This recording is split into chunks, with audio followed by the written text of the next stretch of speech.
칼라일 컬렌은 평범한 인간의 삶을 알지 못했다. 그는 1640년 런던에서 태어났다. 당시 런던은 흑사병으로 인해 수많은 거리가 황폐해졌고 죽음이 도시를 끊임없이 뒤덮고 있었다. 그의 어머니는 어린 시절에 세상을 떠났고 그의 아버지는 철저한 종교 광신자로서 그에게 세상이 악마들로 가득 차 있다고 가르쳤다. 하지만 단순히 질병과 가난이라는 악마들만이 아니었다. 그의 아버지에게 진정한 위협은 어둠 속에 숨어 있었다. 마녀, 늑대인간, 그리고 뱀파이어. 저주받은 존재들이며 반드시 제거되어야 할 것들. 칼라일은 그런 세상에서 자랐다. 정화의 불꽃에 대한 설교와 악마와 계약을 맺었다고 의심받은 자들의 공개 처형이 일상인 곳에서. 그리고 그의 아버지가 늙었을 때 그 사명을 이어가는 책임이 그에게 맡겨졌다. 그러나 칼라일은 그의 아버지와 같지 않았다. 그는 죽이고 싶지 않았다. 그는 세상을 흙과 백으로만 보지 않았다. 그가 처음으로 도시 지하에 숨어있는 뱀파이어들의 소굴을 습격했을 때 그는 분노보다는 두려움을 더 크게 느꼈다. 하지만 그의 아버지는 질문하지 않는 법을 가르쳤다. 그래서 그들은 공격했다. 그리고 칼라일이 가장 먼저 쓰러졌다. 뱀파이어의 이빨이 박히는 것은 순식간이었다.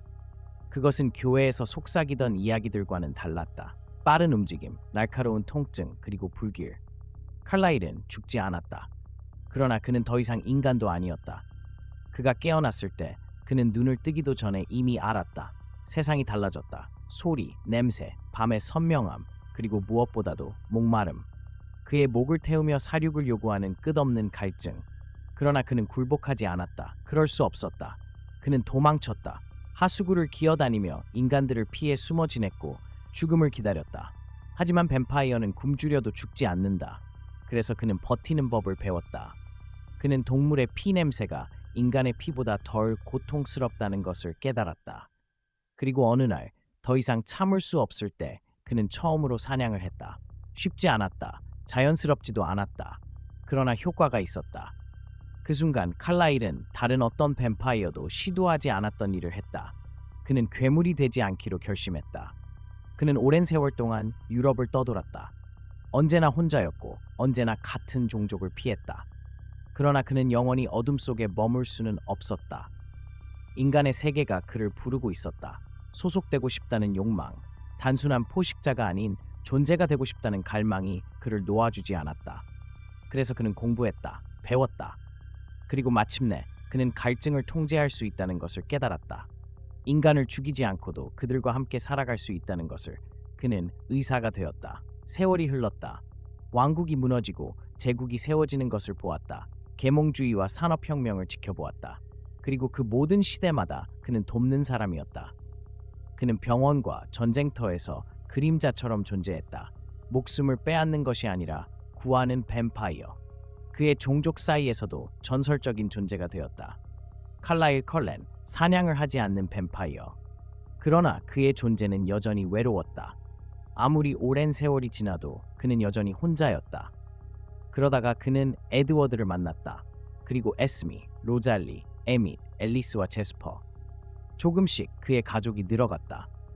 그러나 칼라일이 자신의 목적을 찾았음에도 뱀파이어의 선함에 대한 그의 믿음은 진정한 시험을 받아본 적이 없었다. 볼투리가 그를 볼테라로 부르기 전까지는. 그리고 그는 자신의 종족의 또 다른 모습을 보았다. 뱀파이어들이 진정으로 어떤 존재가 될 수 있는지를 보았다. 그는 아로를 보았다. 그리고 그 순간 그는 자신의 싸움이 이제 막 시작되었음을 깨달았다. 칼라일은 볼테라의 복도를 걸으며 삶을 대하는 것과 같은 차분한 태도를 유지했다. 그러나 그의 내면에서는 불안이 커져가고 있었다. 볼투리가 그를 불렀다. 초대가 아니라 소환이었다. 아로는 언제나 그에게 특별한 관심을 보였다. 그의 생활 방식, 인간의 피를 거부하는 선택, 의사로서의 사명. 칼라일이 대표하는 모든 것은 뱀파이어의 본성에 반하는 것이었다. 그럼에도 불구하고 아로는 그를 매혹적으로 여겼다. 존경 때문이 아니었다. 칼라일이 이례적인 존재였기 때문이었다. 그리고 아로는 일회성을 용납하지 않았다. 그가 왕좌의 방에 들어섰을 때 공기는 무겁게 가라앉아 있었다. 카이우스는 언제나처럼 냉소적인 표정을 짓고 앉아 있었다. 마르쿠스는 깊은 무관심에 빠진 채 거의 시선을 들지 않았다. 그러나 아로는 그는 마치 오랜 친구를 만난 것처럼 미소를 지었다.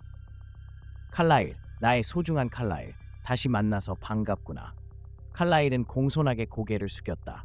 아로, 볼트리의 지도자는 우아한 몸짓으로 왕좌에서 내려와 한 번도 연약함을 경험해 본 적 없는 존재처럼 부드럽게 움직였다. 그는 손을 내밀었다. 칼라일은 잡지 않았다. 여전히 신중하군. 아로는 실망한 듯 혀를 찼다. 나는 단지 너를 더 잘 이해하고 싶을 뿐이야. 칼라일은 흔들림 없이 그의 시선을 마주했다. 내가 왜 여기 온 거지? 아로는 마치 인내심이 시험당하는 듯한 한숨을 쉬었다. 칼라일, 우리 둘은 수세기를 살아왔다. 우리는 둘 다 알고 있지 않나. 뱀파이어는 네가 사는 방식대로 존재하도록 만들어지지 않았다는 것을. 네가 시도하는 것은 물론 존경스럽지. 하지만 지속될 수는 없어. 칼라일은 대답하지 않았다. 그는 다음에 무슨 말이 나올지 알고 있었다. 아로는 언제나 스승처럼 부드러운 어조로 말하며 그의 말이 이치에 맞는 듯 들리게 했다. 하지만 항상 함정이 있었다. 내 방식은 환상일 뿐이야. 아로는 방을 천천히 걸으며 말을 이었다. 네가 아무리 목마름을 참으려 해도 결국 너는 내 본성을 벗어날 수 없어. 카이우스가 경멸 어린 목소리로 끼어들었다. 인간을 사냥하지 않는 뱀파이어나 자기 가슴에 말뚝을 박는 뱀파이어나 차이가 뭔가? 둘 다 자기 본성을 부정하는 것일 뿐이지. 칼라일은 조용히 있었다. 그는 미끼를 물지 않았다. 아로는 그의 침묵에 만족한 듯 미소를 지었다. 칼라일, 나는 참을성이 많았어. 내 실험이 방해받지 않도록 놔두었지. 칼라일은 눈썹을 살짝 올렸다. 방해? 아로는 손을 뒤로 깍지꼈다. 우리 세계에는 안정이 필요해. 규칙이 필요하고 질서가 필요하지. 하지만 너는 그 질서를 거스르고 있어. 카이우스가 단호한 어조로 말했다. 우리는 무질서를 용납하지 않아, 칼라일. 그리고 네가 해온 일, 네 가족과 함께 계속해온 일은 우리 종족에게 위협이 될 수 있어. 칼라일은 순간 화가 치밀었지만 억눌렀다. 내 가족은 위협이 아니야. 아로는 고개를 살짝 기울이며 미소를 지었다. 아직은 아니지. 칼라일은 그 말의 무게를 느꼈다. 아직은. 그는 이 말이 의미하는 바를 알고 있었다. 볼투리는 그를 단순히 경고하기 위해 부른 것이 아니었다. 그들은 최후의 통첩을 하기 위해 그를 부른 것이었다. 우리는 네가 우리와 함께하길 원한다. 마침내 아로가 말했다. 방 안에 정적이 흘렀다. 칼라일은 눈 하나 깜빡이지 않았다. 내 대답을 알잖아. 아로는 미소를 지었지만 이번엔 친절함이 담겨 있지 않았다. 알지. 하지만 영원히 거절할 순 없을 거야. 카이우스가 눈을 가늘게 떴다. 인내심에는 한계가 있어, 칼라일. 칼라일은 그들의 표정을 주의 깊게 살폈다. 그리고 그 순간 그는 진실을 깨달았다. 이것은 초대가 아니었다. 위협이었다. 그는 집으로 돌아왔지만 불안감을 떨칠 수 없었다. 그가 컬렌 저택에 들어섰을 때 에스메가 가장 먼저 다가와 그의 얼굴을 살피며 걱정스러운 눈빛을 보냈다. 벽에 기대고 있던 에드워드는 진지한 눈빛으로 그를 바라보았다.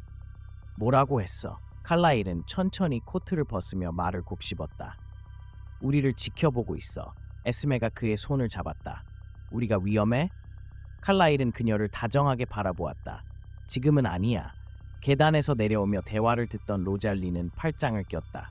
하지만 결국엔 칼라일은 천천히 숨을 내쉬었다. 볼투리가 우리를 위협으로 간주한다면 그들은 주저없이 우리를 없애버릴 거야. 방 안은 무거운 침묵에 휩싸였다. 앨리스와 제스퍼가 서로를 바라보았다. 에드워드는 이를 악물었다. 에밋은 주먹을 움켜쥐었다. 몇 세기 만에 칼라일은 두려움을 느꼈다. 왜냐하면 부정할 수 없는 진실이 있었기 때문이다. 볼투리는 결코 헛된 위협을 하지 않았다. 그리고 칼라일은 너무 오랫동안 그들의 권위에 도전해왔다. 머지않아 그들은 오게 될 것이다. 그리고 그 순간이 오면 칼라일은 말만으로는 그들을 막을 수 없다는 것을 알고 있었다. 왜냐하면 볼투리는 결코 두 번째 기회를 주지 않기 때문이다.